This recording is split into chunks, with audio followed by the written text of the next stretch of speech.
இப்ப எப்படி இருக்கு? வலி தாங்க முடியலைங்க. அதான் கொஞ்சம் நீட்டி வச்சு உட்காரலான்னு. ஓ, நான் வேணா பெட் போட்டு தரவா? என்ன கிண்டல் பண்றீங்களா?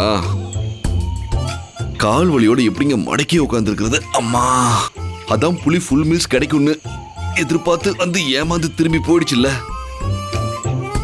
இப்பயாச்சும் கொஞ்சம் ரிலாக்ஸா இருக்கலாம்ல. ஓஹோ, உங்களுக்கு அவ்வளவு தைரியம் வந்துருச்சா? எனக்கு என்ன, இப்படியே மடக்கி வச்சு உட்காந்துருந்து அப்புறம் காலில் எதுவும் கண்டம் வந்துருச்சுன்னா நீங்க தான் காலத்துக்கு அப்படியே என்ன தூக்கி சுமக்கணும். பரவாயில்லையா? எப்பா, இந்த சின்ன விஷயத்துக்கு எங்க ஆரம்பிச்சு எங்க கொண்டு வந்து முடிக்கிறீங்க?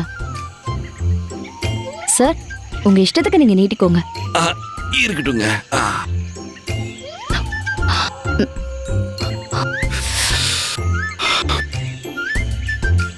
குளிருது இல்ல? ரொம்ப குளிருது. நான் சொல்ல முடியாம உட்கார்ந்துட்டு இருக்கேன். அதுக்காக தான் இவ்வளவு நெருங்கி உட்காந்துருக்கீங்களா? அட போங்க, இருக்கிறதே 2 அடி. அதுல நீங்க ஒரு அடியில நான் ஒரு அடியில உட்கார்ந்துட்டு இருக்கோம். இதுல எங்க தள்ளி உட்கார்றதா? இன்னும் கொஞ்சம் பக்கத்துல வந்து உட்காந்துக்கிறேன். அம்மா,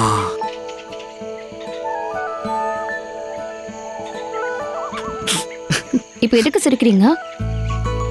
புலி வந்ததை நினைச்சேன், சிரிச்சேன். அதுல சிரிக்கிறதுக்கு என்னங்க இருக்கு? நானே பயத்துல இருக்கேன். புலி மட்டும் வரலன்னா நாம 2 பேரும் இந்த குகைக்குள்ள இப்படி உட்காரத்துக்கு வாய்ப்பு கிடைச்சிருக்குமா? நியாயமா அந்த புலிக்கு தான் நன்றி சொல்லணும். ஏங்க, உயிர் போற நேரத்துலயும் புலிக்கு போய் தேங்க்ஸ் சொல்ற ஒரே ஆள் நீங்க தான். என்னங்க செய்யறது, நமக்கு இந்த மாதிரி தனியா நேரமே அமைய மாட்டேங்குது.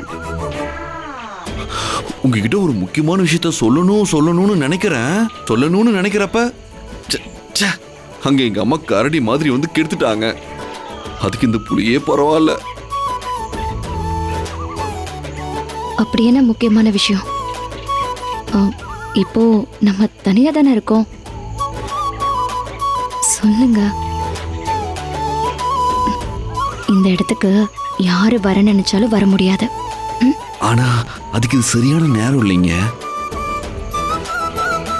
அதுக்குன்னு ஒரு நேரம் வரட்டும்.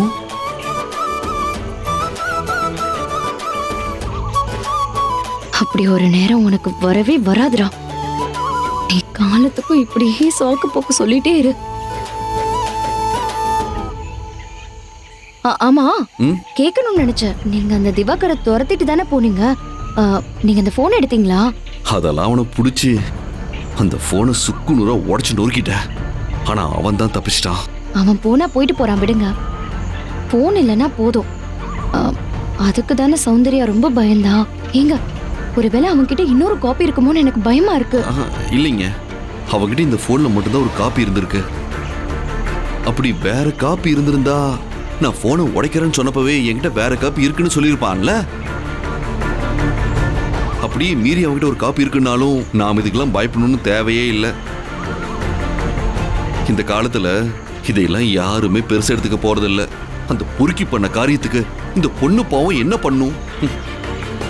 சொல்றது ஈஸி தான், நமக்கு நடக்கிறப்பதான் அதோட வலியே தெரியும். எப்படியோ அவங்ககிட்ட இருந்து புடுங்கி அதை அழிச்சாச்சு. அதையும் மீறி அவன் மறுபடியும் வந்தானா அப்ப பாத்துக்கலாங்க.